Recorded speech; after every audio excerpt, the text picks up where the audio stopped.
Hello everyone, आज हम पढ़ने वाले हैं प्रश्न क्रमांक 20। यदि किसी समांतर श्रेणी का pवां पद q और qवां पद p हो तो सिद्ध कीजिए कि p धन qवां पद शून्य है। समझ में आ रहा है ना? ये क्वेश्चन छत्तीसगढ़ माध्यमिक शिक्षा मंडल 2022 सेट एबीसी में पूछा है। यानी कि ये जो क्वेश्चन है आपके लिए बहुत ज्यादा क्या है, इंपॉर्टेंट है। अब 2022 में पूछा है, 23 में नहीं पूछा है। समझ में आ रहा है ना? तो हो सकता है ये 24 में पूछ दी। समझ में आ रहा है ना? तो ये बहुत ज्यादा इंपॉर्टेंट क्वेश्चन है, इसलिए आप इस क्वेश्चन को, इसका जो सॉल्यूशन है उसको अच्छे से समझना। जहां समझ में ना आए वहां पर पूछना। समझ में आ रहा है ना? एक बार नहीं, मैं कई बार बताने के लिए तैयार हूं। समझ में आ रहा है ना? लेकिन आपको पूरा तैयार होके रहना है। समझ में आ रहा है ना? तैयारी आपका कंप्लीट होना जरूरी है। ठीक है, तो देखते हैं इस प्रश्न को कैसे हल करते हैं। ठीक है, तो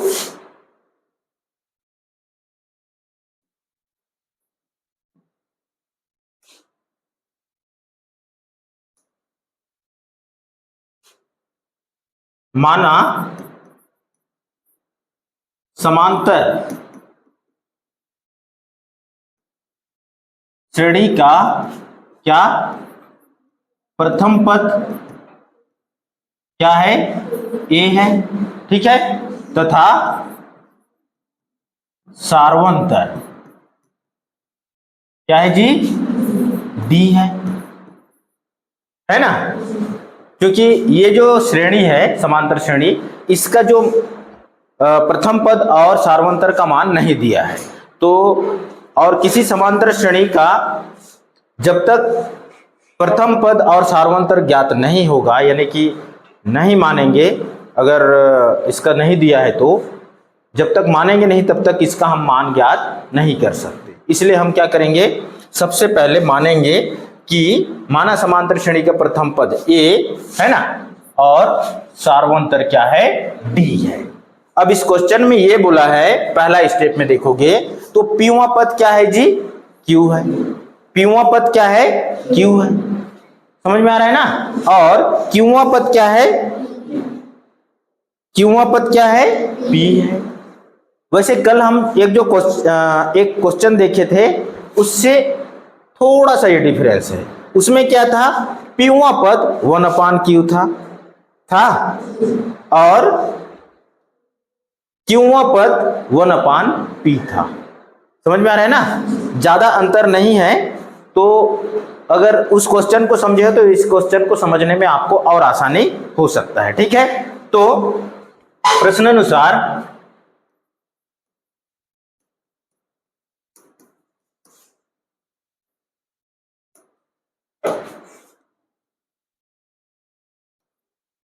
कौन सा पद जी, pवां पद क्या है, क्या pवां पद मतलब ए पी, ऐसा भी लिख सकते हैं। समझ में आ रहा है ना? तो इसका समीकरण ये हो जाएगा a प्लस क्या, pवां पद है ना, तो n के जगह में p -1 इंटू डी हो जाएगा। इसका मान कितना है, q है। कितना है, q। इसको हम समीकरण नंबर 1 मान लेते हैं।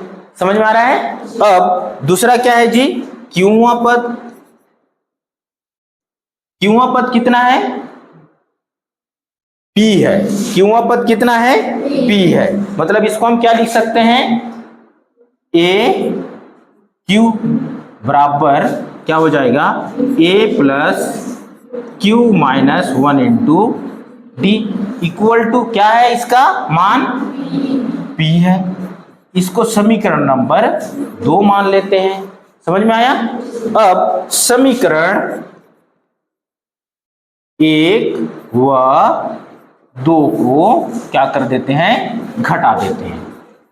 घटाने पर समीकरण 1 और 2 को क्या कर देते हैं, घटा देते हैं। कैसे घटाएंगे, देखो ये समीकरण है आपका, है ना, ये इसका मान है। ठीक है, तो ये हो जाएगा आपका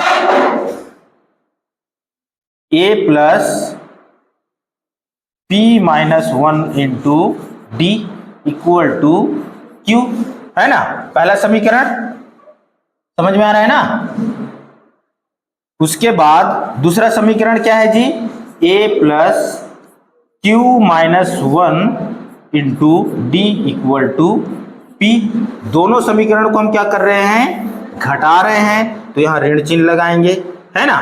तो ये हो जाएगा आपका ऋण, ये हो जाएगा, ये भी ऋण हो जाएगा, ये भी ऋण होगा, है ना।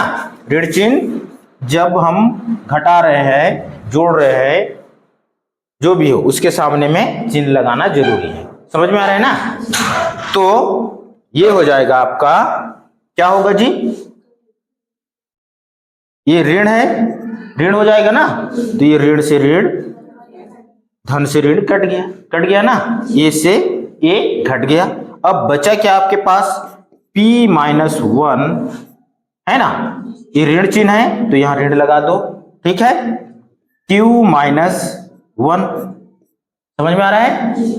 दोनों में कॉमन क्या है जी, d है। दोनों में कॉमन क्या है, d है, ये d। इधर क्या है, q माइनस p। समझ में आया, नहीं आया, आ गया ना, ठीक है। अब देखते हैं बचा क्या है आपके पास, घटाने के बाद क्या बचा है, कोष्टक में क्या बचा है जी, p माइनस 1, है ना, minus q minus 1 into common है d, है ना, बराबर इधर क्या है, q माइनस p पद q है, q माइनस p है ना, यही है ना, q माइनस p, यही बचा है। तो देखो कोष्टक को खोल दो, p माइनस 1, ये कोष्टक क्या करेगा, ये ऋण चिन्ह क्या करेगा, कोष्टक के जितने भी अंक है सबको गुणा करेगा, है ना, मतलब धन वाला ऋण हो जाएगा। इस कोष्टक को भी खोल देते हैं, p माइनस 1 हो जाएगा, ये हो जाएगा माइनस q होगा ना, प्लस 1, पूरे का कॉमन क्या है, d, इधर है q माइनस p। समझ में आया, यही है ना।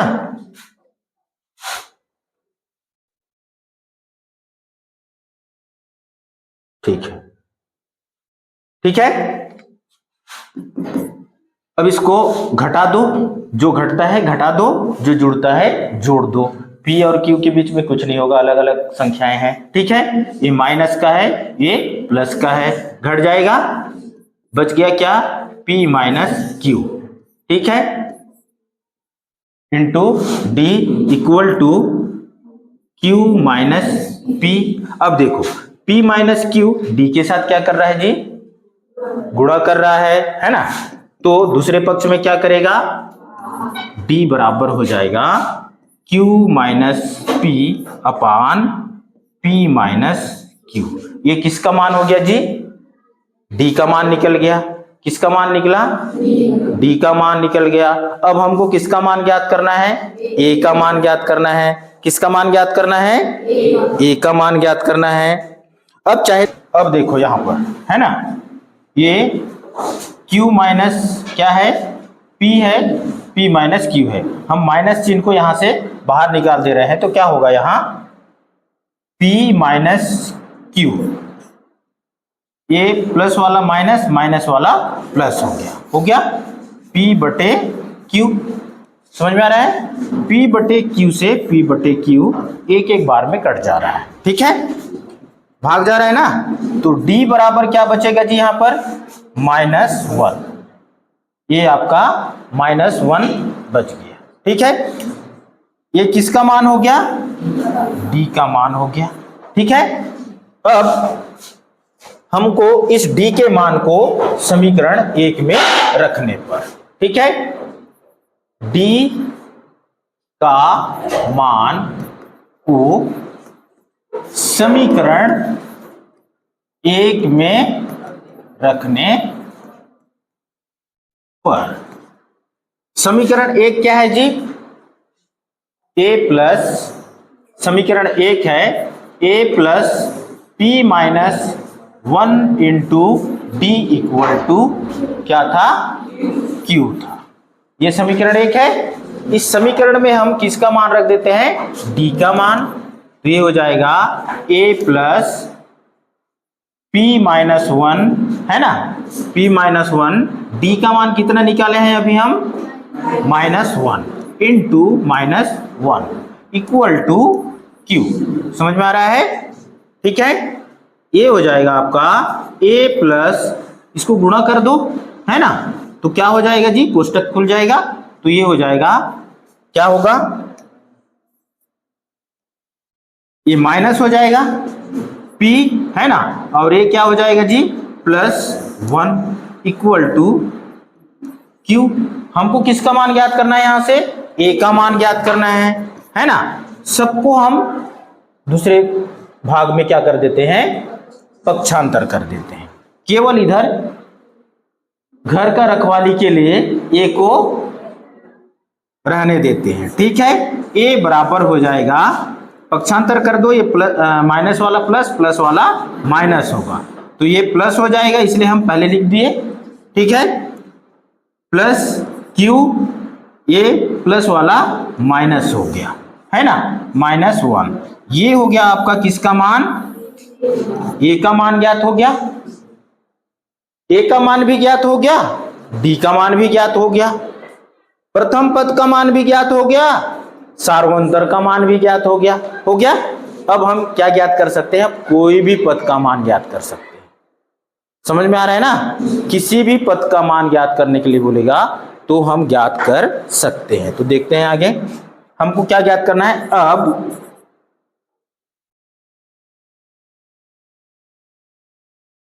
अतः हमको ज्ञात क्या करना है जी? क्या ज्ञात करना है? P प्लस क्यूआ पद। P प्लस क्यूआ पद क्या हो जाएगा जी? A P प्लस क्यू होगा ना। तो इसका समीकरण क्या होगा? इसका समीकरण होगा क्या? इसका समीकरण क्या होगा? A प्लस क्या होगा? पहले समीकरण लिखो, समझ में आ रहा है ना, उसके बाद मान रख देना इसमें ए और डी का। ठीक है, समीकरण हो जाएगा P प्लस क्यू -1, ये n का मान हो गया इंटू डी, ये समीकरण हो गया ना। अब देखो आगे, और हमको क्या करना है? सिर्फ P प्लस क्यूआ पद का मान 0 होगा, ये हमको प्रूव करना है। क्या P प्लस क्यूआ जो पद है इसका मान 0 आ रहा है कि नहीं आ रहा है, ये आगे देखने से पता चलेगा। ठीक है, तो देखते हैं। A का मान ज्ञात करें हैं हम, P प्लस क्यू -1, यही था ना, P प्लस क्यू -1, ये किसका मान है? A का मान है, और धन P प्लस क्यू -1 ये कोष्टक में है। D का मान कितना है जी? -1 है। सबको अब इसको गुणा कर देते हैं। ठीक है, तो ये हो जाएगा P प्लस क्यू -1, है ना, ये गुणा होगा तो कोष्टक खुल जाएगा, है ना। ये हो जाएगा आपका माइनस वाला प्लस वाला, ये प्लस है, ये भी प्लस है, ये हो जाएगा -P, और ये भी ऋण गुणित धन बराबर ऋण Q, ऋण गुणित ऋण बराबर धन, 1 1 कम 1 हो गया। ठीक है, अब देखो यहां पर जो जुड़ने लायक है उसको जोड़ दो, समान पदों को, है ना, घटने वाला है तो घटा दो। P प्लस का है, P माइनस का है, कट गया। ठीक है, और Q प्लस का है, Q माइनस का है, ऋण 1 ऋण धन घटेगा, क्या बचा? बच गया आपके लिए 0। क्या करना था हमको? यही सिद्ध करना था। समझ में आ गया? नहीं आया? आ गया ना? ये आपका कितने अंक का क्वेश्चन है जी? 5 या 6 अंक का है। समझ में आ रहा है? 5 या 6 नंबर का क्वेश्चन है। इसको बार बार बनाना है ना, तब भी दिमाग में नहीं घुसता है ना, तो क्या करना, चाय के साथ क्या करना, घोल के पी लेना, लेकिन दिमाग में कैसे करना है, घुसाना ही है। समझ में आ रहा है ना? दिमाग में भर देना है। ठीक है? तुम चाहे साम दाम दंड भेद है ना, इसको पाने के लिए साम दाम दंड भेद अपनाना होगा। समझ में आ रहा है ना? ठीक है, धन्यवाद। वीडियो अच्छा लगे तो लाइक कर देना है ना, चैनल में नए हैं तो सब्सक्राइब कर बेल आइकन को जरूर प्रेस कर देना। धन्यवाद।